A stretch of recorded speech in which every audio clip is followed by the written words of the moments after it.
1/11-এর সময় আমরা দেখেছি যখন দেশনেত্রী খালেদা জিয়াকে ধরে নিয়ে যায় এবং আওয়ামী লীগের সভানেত্রীকে ধরে নিয়ে যায়, তখন খন্দকার দেলোয়ার সাহেব সেই ন্যাম ভবনে বিএনপির দায়িত্ব নিয়েছিল, আর জিল্লুর রহমান সাহেব নিয়েছিল আইবি কন্ট্রোল। আজকে একবার কল্পনা করে দেখুন, আজকে 35 দিন আওয়ামী লীগ নাই, একটা মুরগির খোপ তারা পায় নাই যেখানে দাঁড়ায় তারা বলবে যে আমরা আওয়ামী লীগ চালাবো। এবার চিন্তা করেন, এটা হার না, এটা পতন, এটা আল্লাহর তরফ থেকে আসছে। আমার এখানে অনেক ভাইদের বক্তব্য আমি শুনলাম, তারা বলছেন যে আমরা বিচার চাই।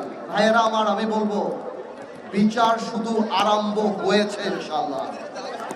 এই বিচার এমন ভাবে হবে যে বাংলাদেশে আওয়ামী লীগকে সবাই মীর জাফর